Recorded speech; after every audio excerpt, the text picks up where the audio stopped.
include reports of local blood and guts. What happened was true. The most bizarre and brutal series of crimes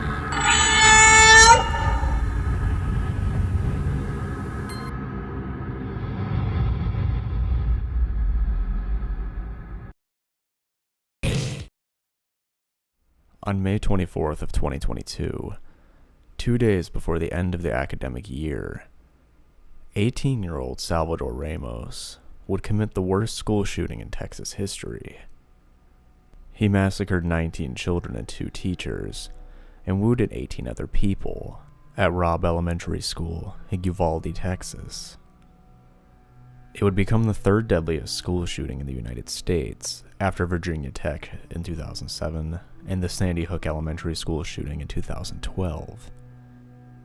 And it draws some haunting comparisons to other shootings as well. The entire massacre from beginning to end lasted a total of 1 hour and 40 minutes. But why did it happen?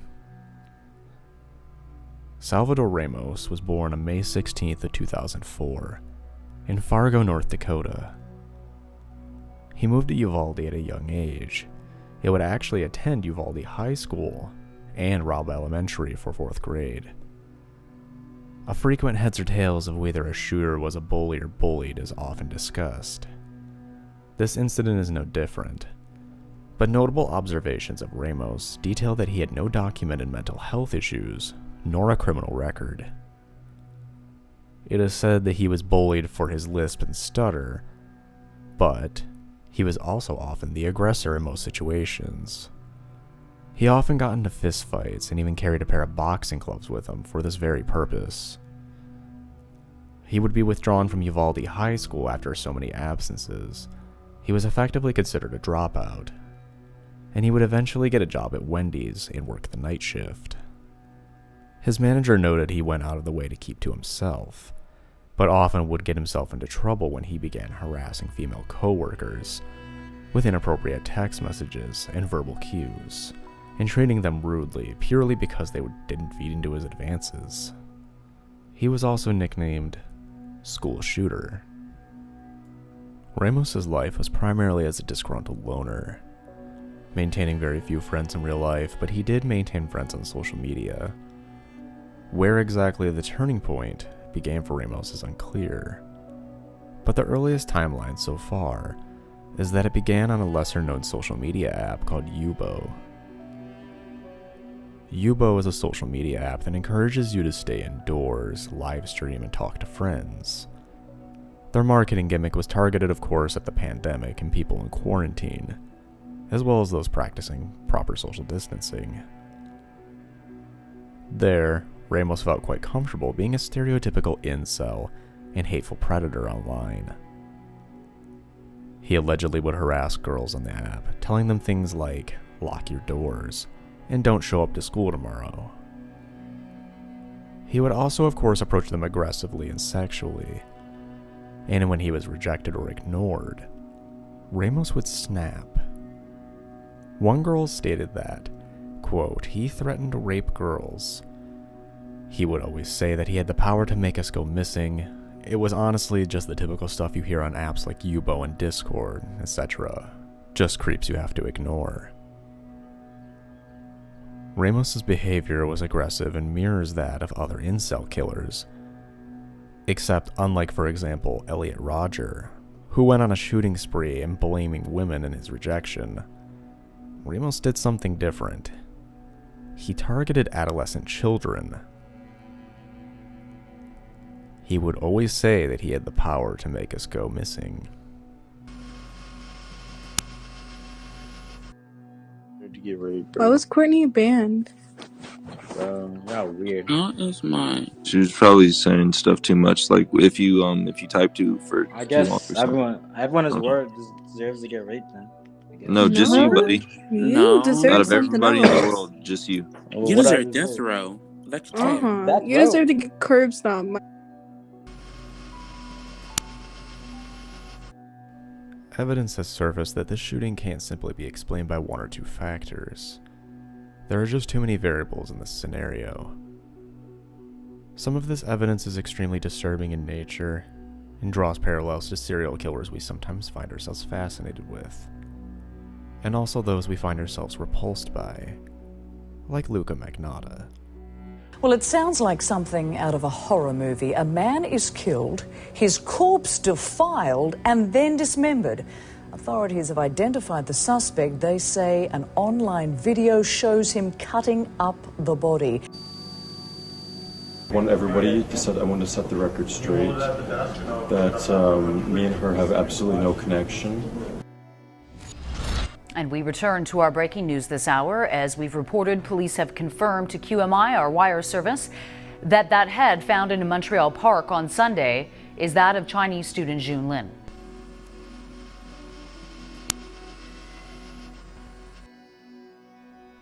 A face you may have already had the misfortune of being acquainted with. Luka Magnotta gained worldwide infamy for his video that got best score into hot water for some time in 2012. In the video, Luka would kill, dismember, and necrophile university student Jun Lin in Montreal, Quebec, Canada. How Luka becomes relevant to the psychology of Salvador Ramos is that Ramos had the direct fascination with the video and Luka, and was quite vocal about this. But that's not all. Ramos and Luka had something all too disturbing in common. You see, some of Luka's first attempts at internet infamy were through videos he dropped on 4chan of him murdering kittens. Ramos wasn't far off. He too enjoyed killing animals, and he took it even further by carrying around the bloody and mangled corpses of cats he's killed in bags.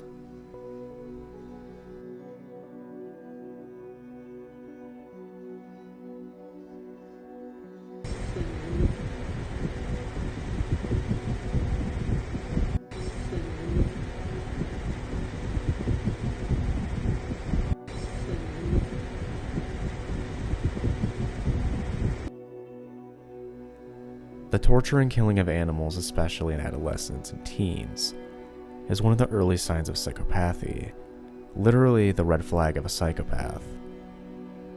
Tying this in with Ramos's idolization of murderers like Luka Magnotta, specifically the fame and notoriety he garnered for committing such a horrific murder, and his obsession with firearms, violence, and his aggressive predatory behaviors, it would seem that the signs were all over. The signs that something was very, very wrong. The cat video is assumed to have been recorded just a year before the Robb Elementary School shooting, when Ramos was 17 or so years old. His peers in school were also not fond of him either. He was described as a bully by his peers. He was cruel to animals and took pride in being manipulative and violent, allegedly towards his ex-girlfriends as well, who described him as frightening and violent. What? Why were you not so sweet when you had the opportunity? Huh? I'm not cheating on my boyfriend for you, man. Yeah, sure, buddy. You know, if you saw me right now, you would fucking cheat on your boyfriend for me. Shut the fuck up. I love you. You're just adorable every single way. Yo, I can just imagine you saying what too. God damn, you're just adorable. What? You know, if you saw me right now, you would fucking cheat on your boyfriend.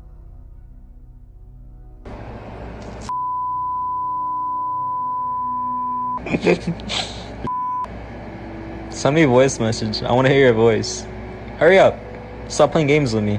Hurry the fuck up. Salvador, you're scary. Like, legit, you are scary. You have a mental illness and you need to get therapy and something. No, for real. You need. Salvador Ramos was a boy who was not bullied. He would try to pick on people but fail, and it would aggravate him. I would like to get that out of the way. He was not bullied. He, prior, and I don't see this covered, and I'm gonna put this out there, he would hurt animals. He was not a good person. Ramos seemed to always have a fascination with guns, which normally would not be a problem if not for his violent tendencies, and the constant threats he would post online and say to others. Most people could shrug it off as edgy, toxic behavior and a shit sense of humor. However, there were others who genuinely felt Ramos would hurt them. Some called him a school shooter. But unlike, say, Eric Harris and Dylan Klebold, who on April 20th of 1999 would shake the US by massacring students and teachers at Columbine High School in Littleton, Colorado, Ramos did not devise a plan for his attack. He did not have an accomplice or a statement as to why.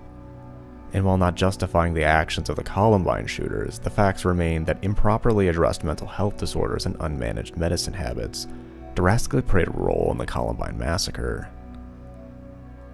With Salvador Ramos, his reasoning is more aligned with someone else. Someone just as disturbed, but more meticulous in nature. Sandy Hook shooter Adam Lanza. Not only did Lanza attack an elementary school, both he and Salvador Ramos killed almost the exact same amount of people, in nearly the same way. Not only that, before Adam left his home and headed to Sandy Hook Elementary, he shot his mother in the head, killing her. Ramos and Lanza also attacked the elementary schools they attended. Ramos lived with his grandparents, Reyes Ramos and Celia Gonzalez, and on the morning of the shooting, at around 10 a.m., Ramos would begin texting an alleged 15-year-old girl in Germany about his frustrations he was having with his grandmother. They apparently got into an argument over the payment of a phone bill, and he then said how he was going to kill her and then shoot up a school. The girl did not reply until the following day. Some reports do, however, state that the reason for the argument was due to his failure to graduate from his high school. Ramos was fresh 18 and able to buy a semi-automatic rifle, and he was quite excited to do so. In fact, it was the first thing he did on his 18th birthday. He then posted pictures of the guns he purchased on Instagram and tagged girls he wanted to impress in the post, to their dismay. One gun was a DDM-4 V7 priced at around $1,870, with an EO Tech sight on it that cost around $500. The second rifle setup was around the same retail price, so a great question is, how does an 18-year-old afford this? Let alone know enough about that branding of gear specifically that is typically discussed in versed gun enthusiast communities. I suppose with enough online research, but it again raises the question of money. His first gun setup was rather an experienced choice, not to mention he was also able to afford close to 400 rounds of ammunition in 7 30-round magazines. And by the 18th of May, Ramos had purchased over 1,600 rounds of ammunition. May 24th. Ramos would wait for his grandfather to leave for work. This morning in particular, he happened to leave for work early, and around 11:10 a.m., Ramos would exit his room in tactical gear. He wore a tactical vest for carrying ammunition that did not include ballistic protection or armor insert panels, and an all-black outfit. He shot his grandmother Celia in the forehead with one of the rifles he had. He then took her black 2008 Ford F-150 and sped off. Meanwhile, Celia did survive, and managed to get help from her neighbors, who then called 911. She was then airlifted to a hospital in San Antonio in critical condition. Ramos crashed his grandmother's truck into a ditch near the school. He then exits the vehicle, leaving one of the rifles in the truck, then begins firing shots at 2 men arriving on foot from a nearby funeral home. They fortunately were able to run back to the funeral home uninjured. And by 11:30, the first 911 call was made by a teacher who saw Ramos before the attack as he was approaching the school. The responding officer put in a call to the U.S. Marshals Service for assistance with an active shooter, and the teacher who spotted Ramos ran into the west entrance door. But due to a fault in the security, these doors can only be locked from the outside with a key. A UCISD officer arrives at the school. Having heard the 911 call, he mistakenly drives right past Ramos and misidentifies a teacher as the gunman, missing a critical chance to possibly stop the shooting before it even began. Ramos would fire some shots from outside the school, and a few bullets would breach classroom windows before he entered the school from the west entrance door. This was around 11:32 a.m. The school was not placed on lockdown until 11:43. Another missed opportunity came around 11:31 a.m., just before he had entered the school. A report released on July 6 of 2022 showed an officer had pointed at Ramos with a rifle, but couldn't take the shot without his supervisor's permission, which he did not get. Ramos would walk right through the hallway and breaking the silence of the school halls. Would be him playing what surviving students described as sad music before he opened fire into the interconnected classrooms 111 and 112 from the hallway.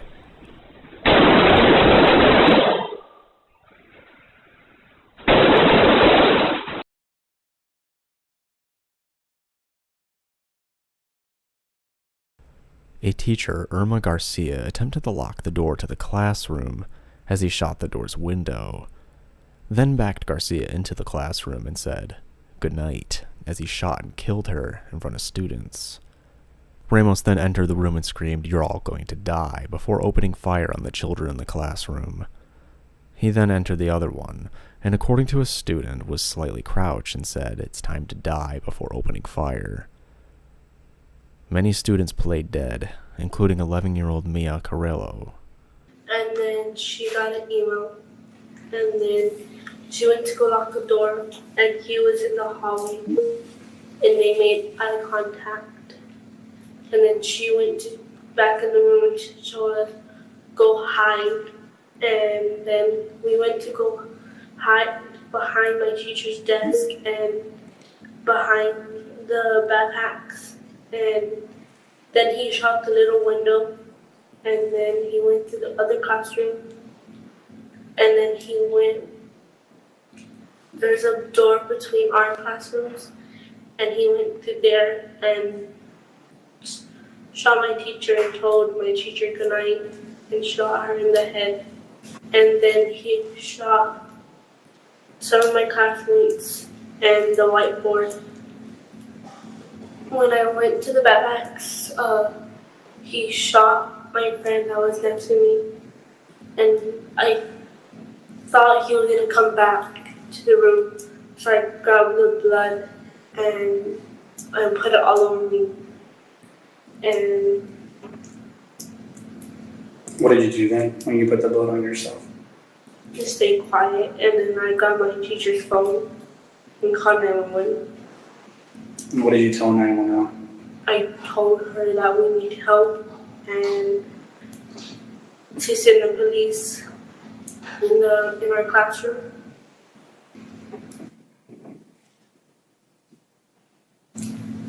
If there was something that you want people to know about that day and about you, right? Or things that you want different, what would it be? To have security. Do you feel safe at school? Why not? Because I don't want it to happen again. And you think it's going to happen again?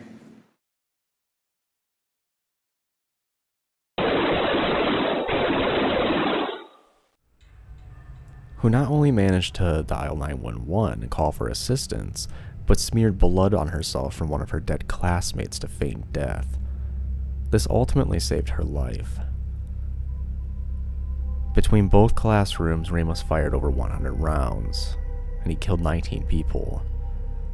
All 11 students in classroom 111 were slaughtered by Ramos. Arnulfo Reyes, a teacher in classroom 111 with Irma, who received multiple gunshot wounds, recalled he instructed his students to get under the table and act like you're asleep. Ramos then arrived and shot him. Then he fired indiscriminately around the classroom.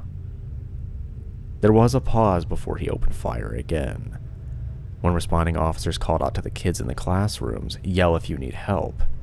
A girl in the adjoining classroom did so. So, Ramos rushed the room and shot her to death. An officer breached the door, but was shot back by Ramos, who then shot more at the officers in the hallway, causing them to retreat.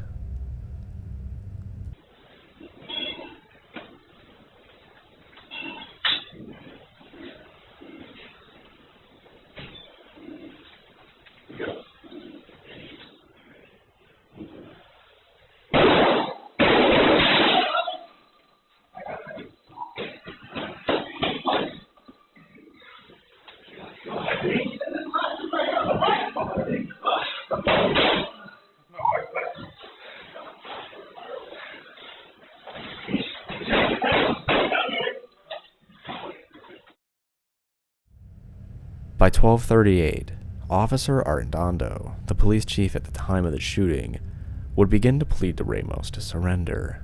Mr. Ramos, can you hear us? Mr. Ramos, please don't hurt anyone. These are innocent children. And at some point, Arredondo had allegedly called the UPD landline during the call. He says, "We have him in the room. He's got an AR-15. He's shot a lot. We don't have the firepower right now. It's all pistols. I don't have a radio. I need you to bring a radio for me and give me my radio for me. I need to get one rifle. I'm trying to set him up." He later claimed that he entered classroom 111 and it was empty, and because of that, according to his testimony, he prayed that the classroom the shooter was in was empty as well. A rather foolish assumption and statement that would be one of the many reasons innocent children would die that day. 19 law enforcement officers would gather in the hallway of the classrooms, but would not enter the classroom where Ramos was held up in, because Officer Arredondo was treating the situation as one with a barricaded subject instead of an active shooter situation. And by 12:03, the first U.S. Marshals would arrive, and up to 3 911 calls were made from 112 from a female student, by then reported multiple casualties in the room. We do have a child on line. Row 12, are we able to, is there anybody inside of the building? Child is advising he is in the room full of victims at this moment. 8 to 9 children. Arredondo would later deny cowardice and incompetence from him and the Uvalde police. He stated that the objective was to save as many lives as we could, and the extraction of the students from the classrooms by all that were involved saved over 500 of our Uvalde students and teachers before we gained access to the shooter and eliminated the threat. This statement, and other excuses like it, are among the many criticisms of the Uvalde police during this shooting. The one thing that was clear from the beginning was the confusion along the chain of command. We gotta get in there. We gotta get in there. He just keeps shooting. Wait, Chief is in there. Chief's in charge right now. Hold on. What are we doing here? Children were brought out of the windows from other classrooms and rescued. However, by now, over a dozen children were already dead, and Ramos had no intentions of surrendering. By this time, police have already cordoned the outside of the school, and parents have gathered en masse to try to rescue their own kids. Families pleaded with the police, and even tried to force their way past officers to get inside the school, as 911 calls from surviving students rang out. Teacher Ava Morales from inside the adjoining classrooms where the shooter was, called her husband, Ruben Ruiz, an independent school district officer who was outside the school. According to DPS Director Stephen McCraw, during the call, Morales told Ruiz that she had been shot and was dying. When Ruiz tried to rush in and help his wife, officers detained and disarmed him, and removed him from the building. My wife's classroom. Shots. Ruben, she says she shot Johnny. The room is full of victims. They're bringing gas and things. We got victims in there. There's victims in the room with us? A child on the phone, multiple victims. A child just called if they have victims in there.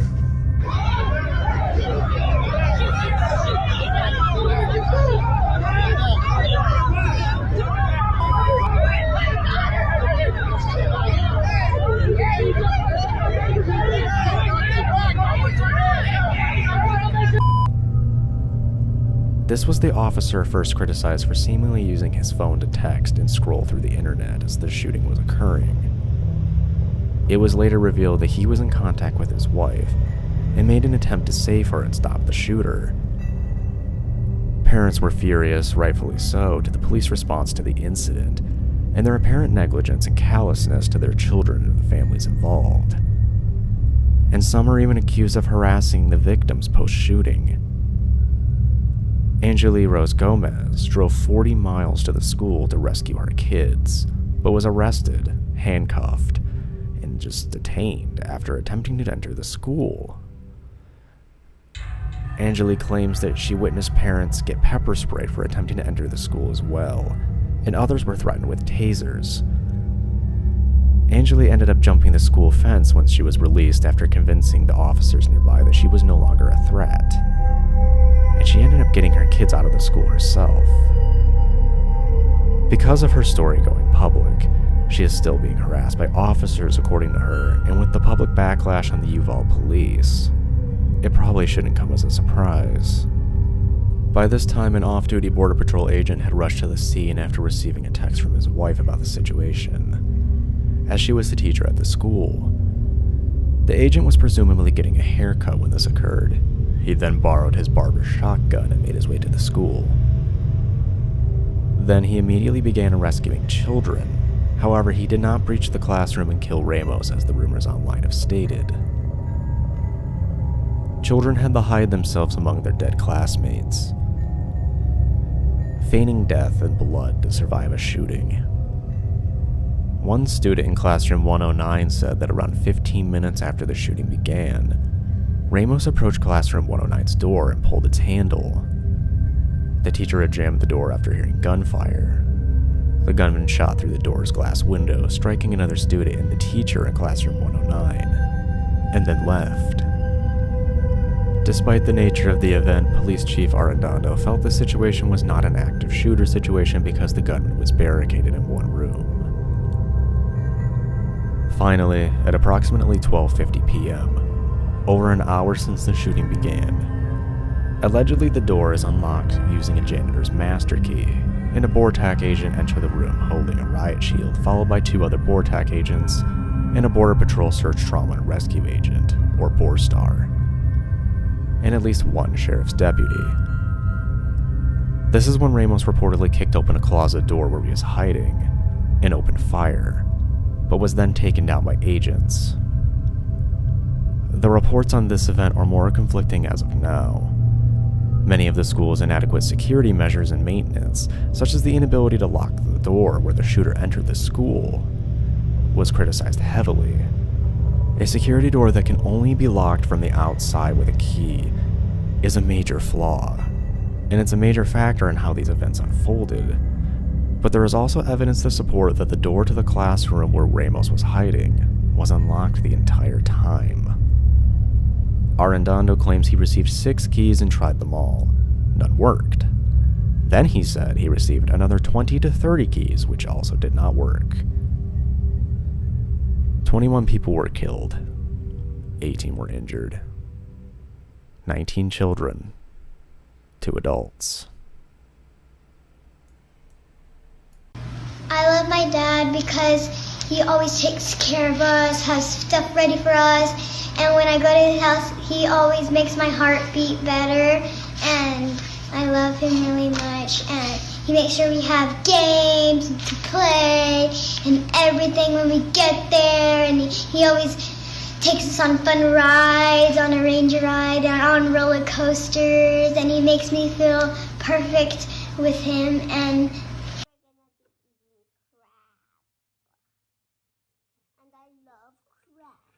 so my mom is over there cracking the other crabs, and we have some butter.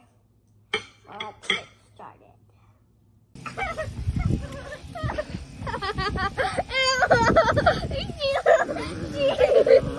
Get him, Mingo, get him! Get him, Mingo! She licked the inside of my ears! Get him, Mingo, get him!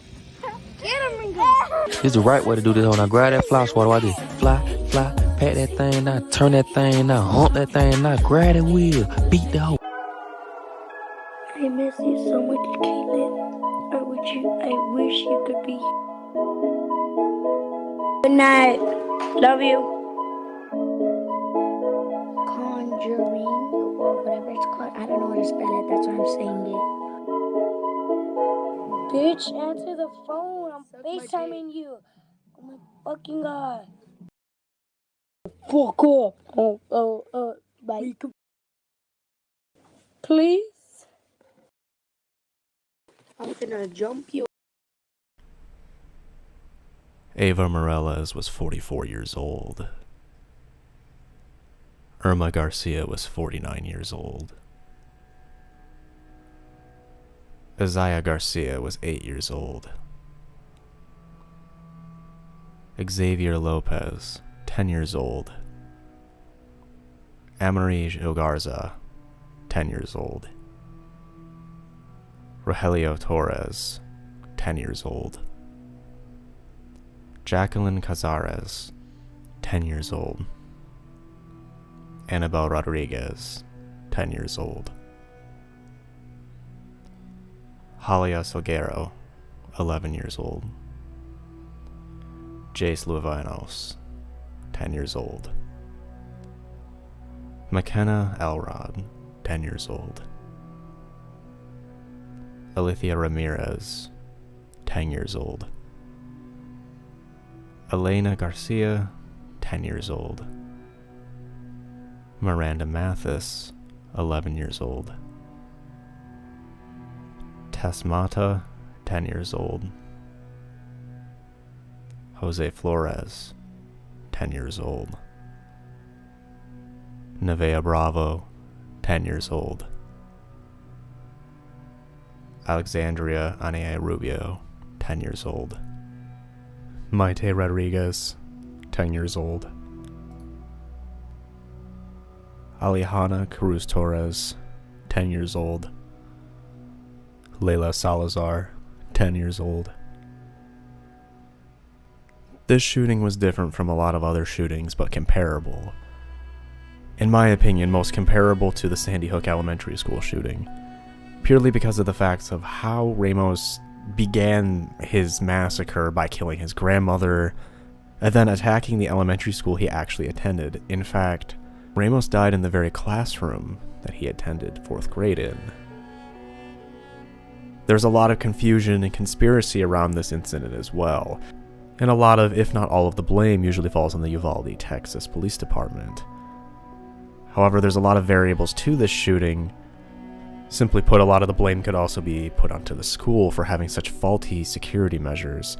Why a door that can only be locked from the outside? That could have easily slowed, if not stopped, Ramos completely.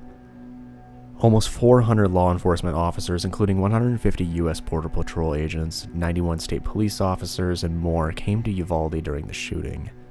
Before tactical units even arrived, police inside the school, who numbered at least 19, were criticized for making what appeared to be almost no effort into getting the kids out and stopping the shooter.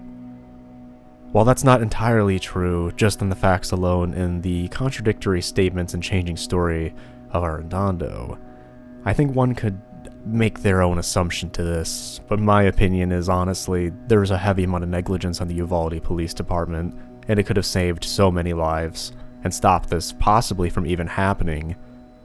A lot about this incident is still being investigated, and there's a lot of misinformation being put out there as well.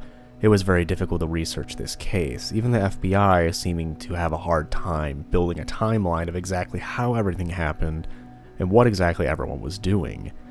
The chain of command was unclear, and there's also evidence that there were attempts to block release of police records. Some records were deemed, quote, highly embarrassing information related to criminal history, potential revealing of police methods and techniques and strategies for preventing and predicting crime. Well, sounds like a bunch of bullshit and excuses to me. Ramos's mother said that she had no explanation for her son's attack on the school, but she was also noted for saying that he had his reasons for doing what he did, so please don't judge him. I only want the innocent children who died to forgive me. His father did apologize and said that he should have just killed him instead of doing what he did. Strange and rather vague responses, but I'm sure it's a shock for them as well to find out the news of what their son had done. This shooting was just 10 days after the Buffalo, New York shooting at the Tops grocery store. And, to make matters worse, after the Uvalde shooting, the Donna, Texas school district, which is 4.5 hours away from Uvalde, received a quote credible threat of violence. In response to this, the district canceled school while it investigated the threat. From what I can determine, it would seem that the local government took notice of all the freaks online who promote this kind of behavior and encourage copycat attacks. Shooter culture is a rather distasteful and confusing bit of fandom, where people actually idolize shooters has been a really big and disturbing thing since, well, the Columbine massacre. I suppose there's a rightful fear in worrying about potential copycats, but none were actually reported. What is interesting is that this shooting was, in fact, at least a partial copycat of the Sandy Hook shooting. It was at least inspired by it. Which is interesting because just 10 days prior when the Buffalo shooting occurred, it was made clear very quickly that that in fact was a copycat of the New Zealand mosque attacks by Brenton Tarrant. On June 3rd of 2022, the school board held a meeting and decided that Robb Elementary School building would no longer be used as a school, with students and staff moving to a new campus. Then they eventually announced that Robb Elementary School would never be reopened, and in fact, on June 21st, the mayor announced that Robb Elementary School would be demolished. The Robb Elementary School shooting would be the worst school shooting in Texas's history, and the third deadliest school shooting in the United States, after the Virginia Tech shooting in 2007 and the Sandy Hook Elementary School shooting in 2012. And for now, no one even knows why it happened in the first place. Chief said that at no point he gave anyone any orders, didn't provide any supervisory role. He certainly didn't say to any officers to stand down or stand by or not do everything they possibly could, in his estimation, to stop the shooter.